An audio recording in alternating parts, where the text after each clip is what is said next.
Hello guys, and welcome back to another video.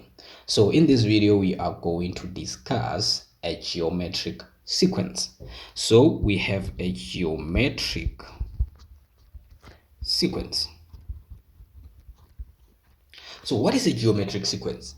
Is a sequence of numbers with a common ratio between consecutive terms, right? So this one is a sequence of numbers with a common ratio between consecutive terms. That's what we call a geometric sequence. So if you are required to determine the general term of a geometric sequence, you use this formula. Tn is equal to a times r to the power of n minus 1. So a is the first term and r is what we call the common ratio.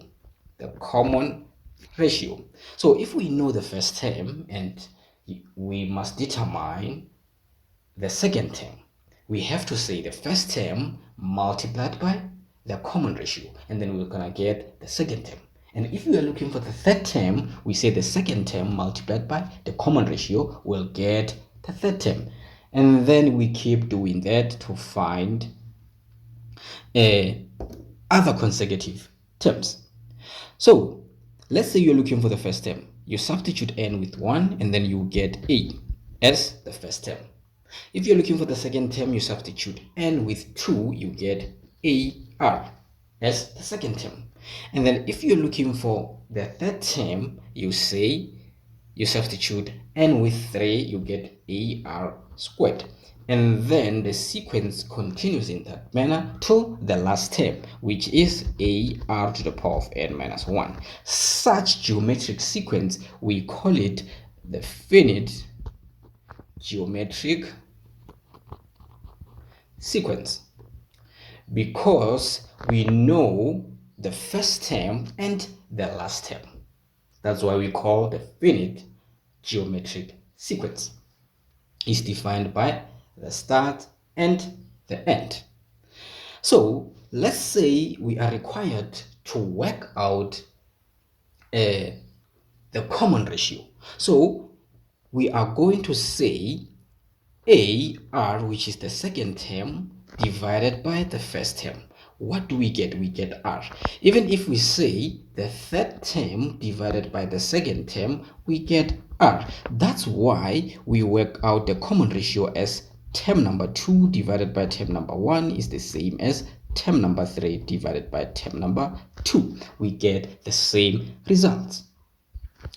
Again, if we are required to determine the sum to n terms of this geometric sequence, we use this formula. We say the sum to n terms is equal to the first term into the common ratio to the power of n minus 1 divided by the common ratio minus 1. And then this formula only exists if r is not equal to 1, because if r is equal to 1, it means we have a denominator of 0, and then if we have a denominator of 0, it means we get math error, right? Sometimes they will say determine the sum of the first 29 terms of this sequence, and then you know that n is 29, and then you know the first term and the last term. The last term will be the 29th term. So that's how we do the calculations based on a finite geometric sequence. We know the first term and the last term. So now let's discuss infinite geometric sequence. So with infinite geometric sequence, you have to know that we know the first term, but we do not know the last term. Is up to infinity. This one is endless. right? We might know the first term, the second term, and the third term, but we don't know anything about the last term because it's up to infinity. It keeps on going forever. So for this one, we use the same formula to find the general term of our sequence. And then we use the same formula to find the value of the common ratio, which is term number 2 divided by term number 1 is equal to term number 3 divided by term number 2, right?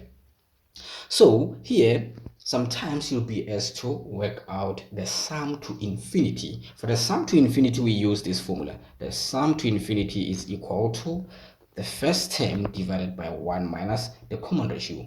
And then this one exists if the common ratio is between -1 and +1, right? So now let's tackle exam practical question to reinforce our understanding. Question 2.1, consider the following sequence: 243, 81, 27, 9, and then it continues like that up to infinity, right? So 2.1.1, write down the next term in the sequence, right?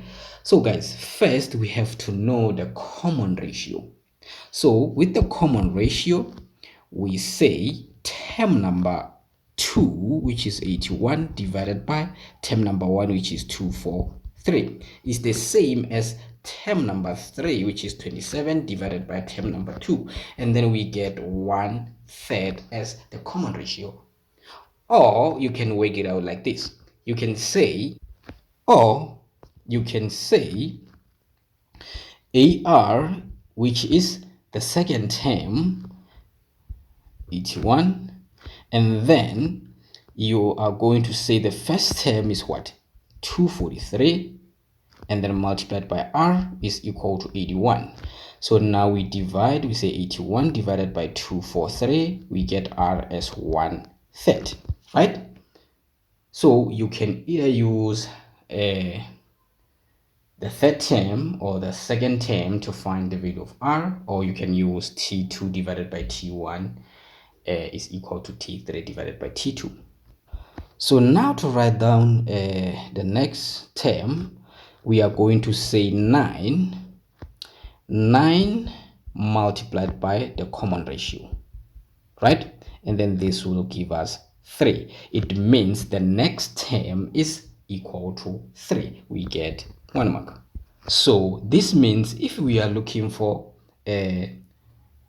term number 6, because this one is term number 5, it means we are going to say term number 5 multiplied by the common ratio, we get 1.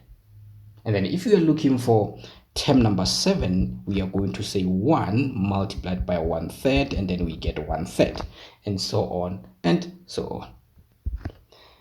2.1.2, does the series converge? Give a reason for your answer. Yes. Remember, for a series to converge, it means the common ratio must be between -1 and +1. So I'm saying yes because 1/3 is 0.3333. It means it's between -1 and 1. And then the reason will be the common ratio is between -1 and +1. And then we get 2 marks for doing that. Prove that the general term can be written as Tn is equal to 3 to the power of 6 minus n. So the general term of a geometric sequence is Tn is equal to the first term multiplied by the common ratio to the power of n minus 1. So Tn is equal to the first term, which is 243, and then the common ratio is 1/3 to the power of n minus 1. So what we know is that 243 is the same as 3 to the power of 5. So Tn is equal to into 3 to the power of 5, and then 1/3 is the same as 3 to the power of -1. So again, we say 3 to the power of -1 into to the power of n minus 1. Sorry for that. So Now is Tn is equal to into 3 to the power of 5 into 3 to the power of what? So we are going to say negative 1 times n, we get negative n. Negative 1 times negative 1 is positive 1.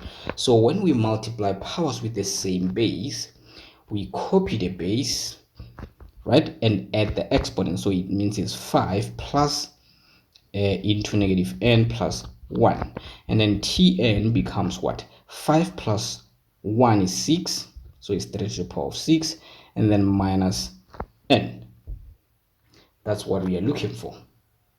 And then we get 3 marks for doing that. So now calculate the sum to infinity. With the sum to infinity, we say this is equal to the first term divided by 1 minus the common ratio.